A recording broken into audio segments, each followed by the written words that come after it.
इस तेजस्वी में और मोदी में अब क्या फर्क बाकी रहा कि जिसके सर पे टोपी और दाढ़ी है उसको चरमपंथी कहता है, आतंकवादी कहता है।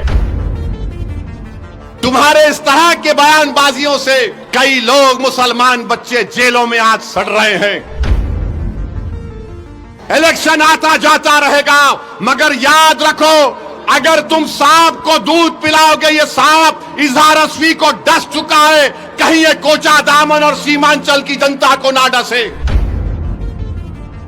कोचा दामन सीमांचल के लोग जो लुंगी और सर पे टोपी पहनकर ये गले में डालकर खेतों में काम करते हैं और नमाज का वक्त होता तो हमारी बहनें, हमारी माएं सब अल्लाह के आगे सर्वसजूद हो जाती हैं। क्या ये तमाम चरमपंथी हैं तेजस्वी? मेरी बीवी हिजाब करती है, मेरी बेटियां करती हैं, वो तमाम के तमाम कुरान की तिलावत करती हैं। मैं अपने मजहब पर फख्र से चलता हूं तो ये बोलता है ये एक्सट्रीमिस्ट है।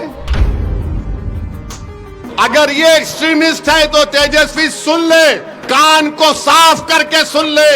मैं और मेरी औलाद सुबह क़यामत तक रहेगी तो हमेशा हम अल्लाह की इबादत करते थे, करते रहेंगे। हम कुरान को अल्लाह का कलाम मानते थे, मानते रहेंगे। हम रसूल अल्लाह सल्लल्लाहु अलैहि वसल्लम पर, उनकी अजमत पर अपना सब कुछ कुर्बान कर दिया है और करते रहेंगे। अगर रसूल अल्लाह सल्लल्लाहु अलैहि वसल्लम का उम्मती होना एक्सट्रीमिस्ट है तो सुन तेजस्वी, मुझे फख्र है कि मैं आका का उम्मती हूं। शेरघाटी विधानसभा से इसने टिकट दिया, एक दुर्गा वाहिनी आरएसएस की तंजीम के एक मोहतरमा को टिकट दिया। वो एक्सट्रीमिज्म नहीं है? अरे तेजस्वी, तुम मरने वाले अब्बास अली मधुबनी के ताल्लुक से तुम एक लफ्ज नहीं बोलते और बोलते ओवैसी एक्सट्रीमिस्ट, चरमपंथी, आतंकवादी है। क्या फायदा इन लोगों को इख्तिदार की कुर्सियों पर बिठाने का, जब एक 8 साल का बच्चा 7 दिन के लिए अपनी मां से महरूम हो गया। तेजस्वी यादव ने आज मीडिया को इंटरव्यू देते हुए कहा कि असदुद्दीन ओवैसी से मीडिया के लोगों ने पूछा, एक मोहतरमा ने पूछा कि आप ओवैसी से क्यों इत्तेहाद नहीं किए, तो तेजस्वी ने कहा कि ओवैसी, क्या कहा उसने, ओवैसी एक्सट्रीमिस्ट है, चरमपंथी है, इंतहा पसंद है, दहशतगर्द है। आप बताइए हमको, हम तेजस्वी को बोलेंगे बाबू एक्सट्रीमिस्ट को तुम जरा अंग्रेजी में लिख के बता दो।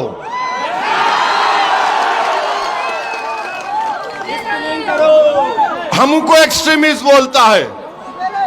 नहीं, सुनिए, हमको एक्सट्रीमिस्ट क्यों बोलता है?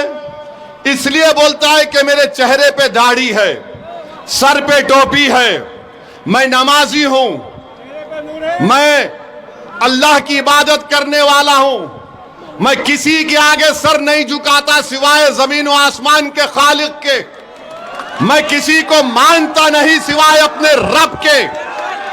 मेरी बीवी हिजाब करती है, मेरी बेटियां करती हैं, वो तमाम के तमाम कुरान की तिलावत करती हैं। मैं अपने मजहब पर फख्र से चलता हूं तो ये बोलता है ये एक्सट्रीमिस्ट है। अगर ये एक्सट्रीमिस्ट है तो तेजस्वी सुन ले, कान को साफ करके सुन ले।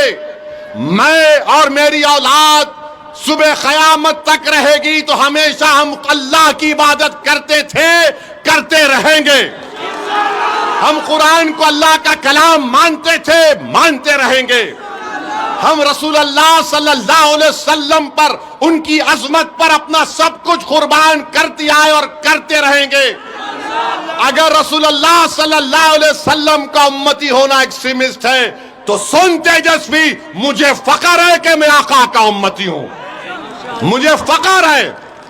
और बोलता है एक्सट्रीमिस्ट है, तो बताओ ये तमाम कोचा दामन सीमांचल के लोग जो लुंगी और सर पे टोपी पहनकर ये गले में डालकर खेतों में काम करते हैं और नमाज का वक्त होता तो हमारी बहनें, हमारी माएं सब अल्लाह के आगे सर्वसजूद हो जाती हैं। क्या ये तमाम चरमपंथी हैं तेजस्वी? तुमने किसको बोला चरमपंथी? बताओ मेरे अजीज दोस्तों और बुजुर्गों, तेजस्वी की नजर में चरमपंथी वो नहीं है। शेरगाटी विधानसभा से इसने टिकट दिया, एक दुर्गा वाहिनी आरएसएस की तंजीम के एक मोहतरमा को टिकट दिया, वो एक्सट्रीमिज्म नहीं है। राबड़ी देवी से इन्होंने अवार्ड दिलवाया एक शख्स को जिसका नाम कामेश्वर यादव है। कामेश्वर यादव वो है नौजवानों, आज से 35 साल पहले भागलपुर में फसाद हुआ था, जहां पर तुम्हारे बुजुर्गों को काट कर खेतों में डाल दिया गया था और उनकी लाशों को दफनाया भी नहीं गया था, तो उनकी लाशों के ऊपर फूल गोभी उग गई थी। जो आरोपी है कामेश्वर यादव को तुमने अवार्ड दिया। बताओ, मैं एक्सट्रीमिस्ट हूं, मैं चरमपंथी हूं, मैं दहशतगर्द हूं। और फिर मेरे अजीज दोस्तों और बुजुर्गों, आपको याद होगा 2023 में रेलवे पुलिस ने ट्रेन में एक कांस्टेबल ने 3 लोगों को नाम पूछकर गोली मार दी। एक मधुबनी के असगर अब्बास अली साहब थे। तेजस्वी, तुम्हारा एक बयान बताओ, असगर अली अब्बास की मौत जो एक रेलवे के पुलिस कांस्टेबल ने नाम पूछकर मारी थी, मरने वाले में असगर अली अब्बास अली मधुबनी का था, मरने वाले में हैदराबाद का था। तुम मुझे चरमपंथी और दहशतगर्द कहते हो तेजस्वी। हमने क्या किया मरने वाले के लिए? माजिद हुसैन एमएलए के हल्के का वो बेचारा मजलूम था, उसकी लाश को हैदराबाद मंगवाया। हमारे कॉरपोरेटर बंबई जाकर उसकी लाश को हैदराबाद लाए। हमने सरकार से उस मरने वाले के लिए पैसे दिलवाए, उसकी बेवा के लिए 35 लाख का गवर्नमेंट का एक फ्लैट दिलवाया। अरे तेजस्वी, तुम मरने वाले अब्बास अली मधुबनी के ताल्लुक से तुम एक लफ्ज नहीं बोलते और बोलते ओवैसी एक्सट्रीमिस्ट, चरमपंथी, आतंकवादी है। याद रखो, तुम्हारे इस तरह के बयानबाजियों से कई लोग, मुसलमान बच्चे जेलों में आज सड़ रहे हैं। सुनो, कोचा दामन और सीमांचल और बिहार की जनता जो 14% रहकर वजीर आला बनना चाहता है, यह उसकी सोच है कि जिसके सर पे टोपी और दाढ़ी है उसको चरमपंथी कहता है, आतंकवादी कहता है। बताओ, इस तेजस्वी में और मोदी में अब क्या फर्क बाकी रहा? बताओ क्या फर्क बाकी रहा? ये सबको बोलेगा जिसके चेहरे पे दाढ़ी देखेगा,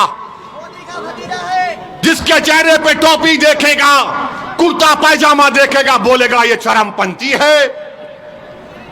मेरे दोस्त, पहचानो इन लोगों को। इलेक्शन आता जाता रहेगा, मगर याद रखो, अगर तुम सांप को दूध पिलाओगे, ये सांप इजहार असवी को डस चुका है, कहीं ये कोचा दामन और सीमांचल की जनता को ना डसे। फैसला तुमको करना है, फैसला आपको करना है। और फिर ये तेजस्वी 8 सितंबर 2022 सीवान में एक 70 साल का बूढ़ा अपने पोते के साथ मस्जिद में नमाज पढ़ रहा है। गड़बड़ हो गई, पुलिस ने 70 साल के बूढ़े को गिरफ्तार करके जेल भिजा दिया। आपको बता रहा हूं, तेजस्वी उप मुख्यमंत्री है। 2 दिन तक ये बच्चा पुलिस स्टेशन में रहा। उस बच्चे की मां पुलिस स्टेशन के बाहर खड़े रहकर रो रो कर पुकार रही थी, मेरा बच्चा 13 साल का नहीं है, ये बर्थ सर्टिफिकेट 8 साल का है। कौन गया? अख्तर अली मान गया दौड़कर। इस जालिम तेजस्वी ने क्या किया? उस 8 साल के बच्चे को जेल भिजा दी। कानून ये बोलता है जो 15-16 साल के होते हैं उनको अलग जेल होती है। आप सोचो थोड़ी देर के लिए, अगर आपका बेटा होता 8 साल का होता तो 2 दिन अपनी मां बाप के बगैर पुलिस स्टेशन में था, 4 दिन जेल में था बड़े बड़े कातिलों के साथ। मैं जब सोचता हूं मेरे रोंगटे खड़े हो जाते। तुम उप मुख्यमंत्री थे, 7 दिन के बाद वो बच्चे को बेल हुई और लोग बोलते हैं ओवैसी क्या करेगा। अरे ओवैसी कुछ नहीं करा, मगर कम से कम पुकार रहा था मेरा बेटा है, छोड़ो छोड़ो छोड़ो। तुम तो कुर्सी पर बैठे थे, तुमसे उतना भी नहीं हो सका। क्या फायदा इन लोगों को इख्तिदार की कुर्सियों पर बिठाने का, जब एक 8 साल का बच्चा 7 दिन के लिए अपनी मां से महरूम हो गया और तेजस्वी एक लफ्ज नहीं बोल सके।